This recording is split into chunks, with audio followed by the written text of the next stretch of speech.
Signing इन। और यार daily football में कुछ ना कुछ नया ड्रामा होता ही रहता है, तो मेक श्योर यार तुम वीडियो को लाइक कर देना, चैनल को सब्सक्राइब कर देना, ताकि तुम्हें world football and Indian football के रिगार्डिंग एक्सक्लूसिव न्यूज डेली मिलती रहे इस चैनल पर। एंड अगर तुमने आज सब्सक्राइब करा है तो कमेंट सेक्शन में जरूर बताना, और मैं सारे कमेंट्स को रिप्लाई करने की पूरी ट्राई करूंगा। खैर थोड़ा सा अपने सबसे पहले अपडेट की तरफ आते हैं, जो कि अपने ही गिरेबान में झांकने वाली कहानी है। और इंडियन फुटबॉल में फिर से एक कमर्शियलाइजेशन को थोड़ा सा ऊपर रखा जा रहा है नेशनल टीम के नीड्स के ऊपर। द थिंग इज, पूरी कहानी मैं तुम्हें समझा देता हूं कि मैंने तुम्हें ऑलरेडी बताया था कि 19 सितंबर और 21 सितंबर ये दोनों डेट्स बहुत भयंकर कोलाइड कर रही है। 19 सितंबर को एशियन गेम शुरू होने वाले हैं एंड 21 सितंबर को आईएसएल शुरू होने वाली है एज पर शेड्यूल। इसके ऊपर हमारे एआईएफएफ के प्रेसिडेंट कल्याण चौबे सर ने कहा था टाइम्स ऑफ इंडिया के इंटरव्यू में कि वो पर्सनली एफएसडीएल के जितने भी मेंबर्स हैं एंड जितने भी आईएसएल के स्टेक होल्डर्स हैं उनसे बात करेंगे, ताकि इस डेट को 21 सितंबर को 10 दिन आगे पोस्टपोन करा जाए, ताकि एशियन गेम्स के लिए नेशनल टीम को थोड़ा सा और तैयारी करने का टाइम मिल जाए। तो ऐसे में एआईएफएफ ने अपील तो करी, बट आईएसएल और जितने भी उनके स्टेक होल्डर्स थे एफएसडीएल, उन्होंने सीधे से बोल दिया कि भैया तुम घुमा के अंदर डाल लो। द थिंग इज, समझो कि कहानी क्या है। एफएसडीएल अभी एट दिस पॉइंट बोल रही है कि अभी बहुत देर हो चुकी है जितने भी शेड्यूल्स हैं उसको आगे पोस्टपोन करने की, बिकॉज शेड्यूलिंग टाइम फिक्स हो चुकी है, शेड्यूलर्स हमारे फिक्स हो चुके हैं, हमारे जो जितने भी ब्रॉडकास्टर्स थे, ब्रॉडकास्टिंग राइट्स थे वो बिक चुके हैं। एंड द थिंग इज, जब बन रही थी आईएसएल की पूरी शेड्यूल तब एआईएफएफ कहां थी? एफएसडीएल का ये बोलना है, बिकॉज जब आईएसएल की जो शेड्यूल थी वो पास ऑन हुई थी तो उस पर एक थप्पा एआईएफएफ का भी तो था। तो ऐसे में एफएसडीएल ने एआईएफएफ की अपील को खारिज करने के दो सबसे बड़े रीजन दिए। पहला कि एआईएफएफ ने टाइम पर नहीं बोला और अब लास्ट टाइम पर कुछ नहीं हो सकता है, एंड दूसरा ये फीफा की प्रेस्क्राइब डेट्स नहीं है। तो ऐसे में अब जो आईएसएल है उसकी डेट्स आगे पोस्टपोन नहीं होंगी एंड वो ऑन शेड्यूल 21 तारीख से ही शुरू होंगी। भाई यही होता है जब तुम 100% राइट्स उठाकर एफएसडीएल को और प्राइवेट कंपनीज को दे देते हो। एआईएफएफ का कोई सही नहीं है इसमें, कोई कुछ कर ही नहीं सकते। उन्होंने कंप्लीट 100% राइट्स उठाकर दे दिया एफएसडीएल को, and the thing is AIFF अब इसमें कुछ नहीं बोल सकती है। और तुम्हें समझना पड़ेगा कि अब सच में बहुत लेट हो चुका है, जब हमारे ब्रॉडकास्टिंग राइट्स वाईकॉम मीटिंग को दे दिए गए हैं एंड सब कुछ जब फिक्स हो चुका है, अब यहां से 10 दिन का पोस्टपोन वो पूरे शेड्यूल को हिला कर रख देगा। खैर एक जो सबसे बड़ी पॉजिटिव पॉइंट है वो है 2 हफ्ते का जो टाइम मिला है 29 दिसंबर से 13 जनवरी तक इंडिया की नेशनल टीम को ऑस्ट्रेलिया के अगेंस्ट मैच के लिए तैयारी करने के लिए, जो कि जनवरी में होने वाले। 13 जनवरी मैंने अभी बताया डेट, एंड 29 दिसंबर को आईएसएल ब्रेक लेगी एंड ठीक 14 दिनों का टाइम मिला है ईगोस्ट मैच को। द थिंग इज, ईगोस्ट मैच ने इस चीज पर बोला है कि भैया हमें एटलीस्ट 1 मंथ का टाइम चाहिए, एटलीस्ट 4 वीक्स का टाइम तो चाहिए ही चाहिए। अगर नहीं मिलती है तो भैया जो भी रिजल्ट आती है उसका मैं या फिर मेरे ग्रुप के जितने भी मेंबर्स हैं वो भागीदार नहीं होंगे। इगोर स्टीमाच ने सीधे से बोला है। And the thing is, ISL अभी भी सिर्फ और सिर्फ 2 हफ्ते का ही टाइम दे रही है। अब क्या ये चीज आगे बढ़ती है, ये शेड्यूल जो है वो थोड़ा सा पोस्टपोन होती है लेट दिसंबर में, या फिर सिर्फ 14 ही दिन का टाइम गैप रहेगा, ये चीज देखना थोड़ा ज्यादा इंटरेस्टिंग होगा। खैर अब थोड़ा सा मैच रिव्यूज पर आते हैं। सबसे पहले मैच रिव्यू की बात करें तो वो है पोर्चुगल वर्सेस स्लोवाकिया के बीच में। एंड द थिंग इज, हमारे बड़े भैया का स्कोर नहीं आया इंटरनेशनल मैच में। द थिंग इज, चांसेस तो ऑल बहुत सारे क्रिएट करे थे, बट अगेन वो जो एक क्लिनिकलिटी है वो स्टिल मिसिंग रह रही है पोर्चुगल में। एंड मैं एक और चीज बोलूंगा कि भैया ये जो व्हाइट जर्सी है ना, ये पोर्चुगल के लिए बहुत ज्यादा ही कर्स्ट है। मतलब तुम सोचो यार, एक स्ट्रीक में इनसे कमजोर टीम भी होती है तो इनसे भयानक ही परफॉर्मेंस कर जाती है, अलग लेवल की, मतलब ब्राजील बन जाती है इनके सामने इस व्हाइट जर्सी में। खैर ये तो सब सोचाने की बातें हैं, but the thing is, Portugal ने कल 1-0 से स्लोवाकिया को हराया है और बहुत ही टफ गेम में एटलीस्ट तुम कह सकते हो। The thing is, Bruno Fernandes का फर्स्ट हाफ में बिल्कुल ही एंड टाइम में जो फाइनल क्लच मूवमेंट था और बर्नार्डो सिल्वा ने जो पास करा है, ब्रूनो फर्नांडिस ने जो स्कोर करा है कल, वही सिर्फ एकमात्र स्कोर रही है on the score sheet. And तुम कह सकते हो कि स्लोवाकिया की डिफेंस बहुत ही भयानक लेवल की थी कल, जो मैन मार्किंग कर रखी थी पोर्चुगल के ऊपर। मतलब ना बर्नार्डो सिल्वा, ना ब्रूनो फर्नांडिस, ना क्रिस्टियानो रोनाल्डो, तीनों को अपने जगह से हिलने का मौका नहीं दे रहे थे। इस लेवल की भयानक डिफेंस थी कल स्लोवाकिया की। खैर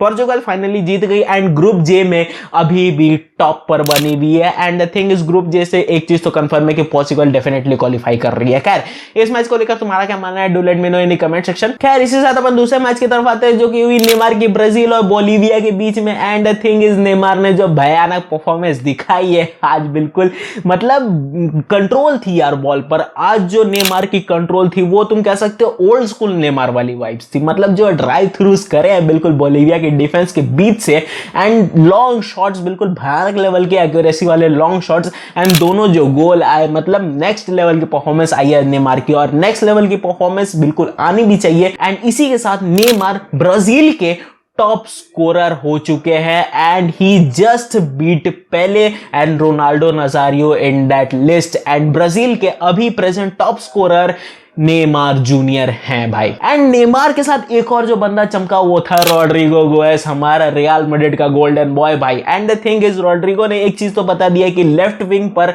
वो ढंग का परफॉर्मेंस दे सकता है। अब क्या कार्लो एंचेलोटी रियल मैड्रिड में रॉड्रिगो को लेफ्ट विंग पर यूज करेगा, बिकॉज तुम कंसीडर कर सकते हो विनी की इंजरी को, तो ऐसे में अब क्या होता है रियल मैड्रिड में वो तो देखने वाली कहानी होगी। बट दोनों ही गोल जो रॉड्रिगो ने मारे वो आग लगा दिया भाई मतलब। एंड इसी के साथ ब्राजील 5-1 से बोलीविया को बिल्कुल ही धोकर फीफा में अपना रैंकिंग थोड़ा सा और इंप्रूव करके एंड क्वालिफिकेशन में थोड़ा सा और लेटर स्टेजेस में जा चुकी है। एंड द थिंग इज अब ब्राजील की मैचेस बहुत ज्यादा इंटरेस्टिंग होने वाली है। खैर अगर तुमने ये मैच देखी है तो तुम कमेंट सेक्शन में जरूर बता सकते हो अपने रिव्यूज। एंड यार इसी से ज्यादा बनाते हैं अपने तीसरे मैच में जो कि हुई स्पेन और जॉर्जिया के बीच में, और स्पेन ने धोड़ डाला जॉर्जिया को, मतलब कंप्लीट तुम कह सकते हो ऐसे रगड़ दिया भाई, मतलब कपड़े की तरह पटक पटक के धोया है कल जॉर्जिया को, 7-1 से बिल्कुल ही क्लीन वॉश कर दिया। मतलब सोचो यार कल स्पेन की जो भयानक परफॉर्मेंस थी, मतलब तुम कह सकते हो कि डेला फ्यूएंटे के अंदर ये one of the most clinical performance थी कल स्पेन की। और ऐसी बात नहीं है कि जॉर्जिया कम टीम है भाई, क्वाराट्स खेलिया कल अच्छा खेल रहा था, बट अगेन कल स्पेन की डिफेंस तुम कह सकते हो कि बहुत ही ज्यादा क्लिनिकल थी एंड बहुत ही ज्यादा अग्रेसिव थी कल, जो कि सबसे ज्यादा जरूरत बात थी। And the thing is Spain की जो अटैक है वो बहुत ही नेक्स्ट लेवल चल रही है। चाहे तुम अल्वारो मोराटा की बात करो, कल भाई ने हमारे हैट्रिक ही मार दिया, मतलब नेक्स्ट लेवल की परफॉर्मेंस दे डाली कल। चाहे तुम यंगस्टर्स की बात करो स्पेन की, कल लामिने यमाल ने हिस्ट्री क्रिएट कर दी 16 साल के अंदर स्पेन की नेशनल टीम में डेब्यू करने की एंड डेब्यू मैच में ही अपना नाम स्कोर शीट के अंदर दर्ज करवाने की। और जो भयानक कल परफॉर्मेंस आई है, जो उसने विंग डोमिनेट करी है लामिने यमाल ने, मजा आ रहा है यार इस बार्सिलोना के गोल्डन बॉय को देखने में इन एक्शन। खैर ये तो हो गई मैचेस की रिव्यू, अब थोड़ा सा बैलन डोर के ड्रामे पर आ जाते हैं। एंड द थिंग इज बैलन डोर की ये जो कुछ लिस्ट है नॉमिनीज की मैं तुम्हें साइड में दे रहा हूं। एंड जो सबसे बड़े 2 नॉमिनीज हैं इस लिस्ट में वो हैं Lionel Messi and Haaland. Of course तुम्हें परफॉर्मेंस के बारे में पता ही है कि Lionel Messi top scorer of FIFA World Cup and Haaland का तुम्हें पता है यार टॉप स्कोरर हो गया यूरोप का, ट्रेबल उखाड़ डाली मैन सिटी से एंड कसम से भयानक परफॉर्मेंस आई है पिछले सीजन। तो ये दोनों नॉमिनीज हैं, टॉप नॉमिनीज हैं बैलन डोर जीतने के इस सीजन। बट थोड़ा दुख का बात ये भी है कि हमारे बड़े भैया 18 साल के बाद पहली बार बैलन डोर की लिस्ट में नॉमिनेटेड नहीं है। सोच रहे हो तुम कितनी बड़ी हिस्ट्री, कितनी बड़ी लेगेसी है ये। खैर अब थोड़ा सा क्वेश्चंस ये उठ रहे हैं कि क्या हालैंड को प्रोटेस्ट करना चाहिए सिर्फ इस बेसिस पर कि मेसी को बैलन डोर मिलेगा and Messi is the favourite of winning Ballon d'Or this season. तो तुम्हें इस चीज पर एक समझनी पड़ेगी बात, सिंपल है, क्लीन कट माइंडेड बात समझनी पड़ेगी। एंड मैं ऑलरेडी मैं तो कहता हूं कि भाई मेरी जो जनता है वो यहां से सोचती है, तो यहां से एक बार सोचना और क्लियर कट समझना कि कहानी क्या है। देखो हालैंड जो भी जीता है, मैं ये चीज नहीं बोल रहा हूं कि हालैंड की बहुत अच्छी परफॉर्मेंस नहीं आई थी, हालैंड ने बिल्कुल ही डोमिनेट कर दिया यूरोप को पिछले सीजन में, बट स्टिल वो जो जीता है वो यूरोप तक ही वैलिड होती है। बट मेसी जो जीता है वो पूरे वर्ल्ड पर वैलिड होती है। एंड हालैंड ने यूरोप की टीम्स को, यूरोप के क्लब्स को हराकर सबसे तगड़ा टॉप स्कोरर बना है वो, बट मेसी पूरे वर्ल्ड के प्लेयर्स को हराकर टॉप स्कोरर बना है उस वर्ल्ड की ऐसी लीग में जहां वर्ल्ड की टॉप कंट्रीज खेलती हैं एंड उस वर्ल्ड कप के कप के लिए लड़ती हैं भाई हर 4 साल पर। देखो यार चैंपियंस लीग जो आएगी ना, मैं दिल से बोल रहा हूं ये चीज, चैंपियंस लीग जो आती है ना वो किसी भी प्लेयर की जिंदगी में कोई एक प्लेयर कितना खेलता है यार, 17-18 साल ऑलमोस्ट तुम मान सकते हो 17-18 साल की कोई भी एक प्लेयर की करियर होती है। तो तुम खुद सोचना, तुम खुद दिमाग से सोचना कि अगर वो यूरोप में रहता है वो 17-18 साल लगातार चैंपियंस लीग खेल सकता है, बट क्या वो 17-18 साल लगातार वर्ल्ड कप खेल सकता है? अगर वर्ल्ड कप की ऐसी कहानी हो तो फिर वर्ल्ड कप की कोई वैल्यू ही नहीं रह जाएगी भाई।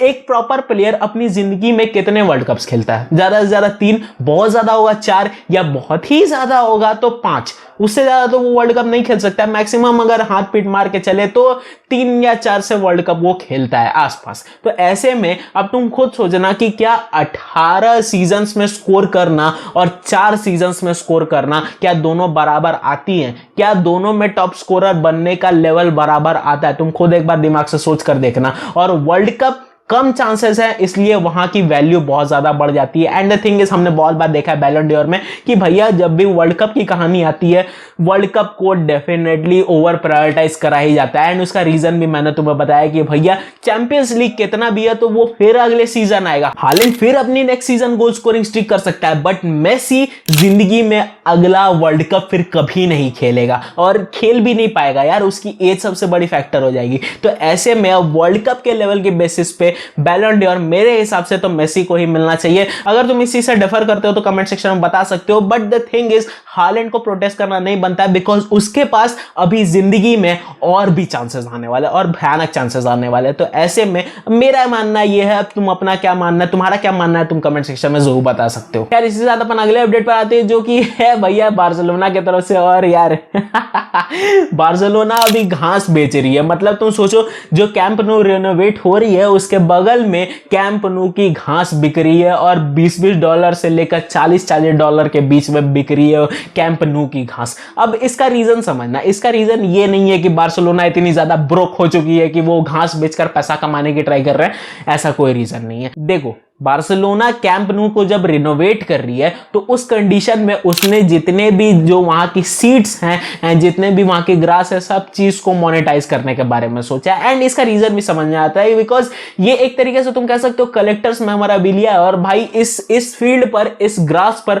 बहुत सारे लेजेंड्स खेले हैं, तो ऐसे में इसकी वैल्यू बहुत तगड़ी बढ़ जाती है। तो ऐसे में अब ये घास को वो बेच रहा है as a memorabilia and as a souvenir of the old Camp और ओल्ड कैंप न्यू की याद में। एंड द थिंग इज, ये बहुत अच्छी स्टेप है जो बार्सिलोना ले रही है अपने फैंस के लिए।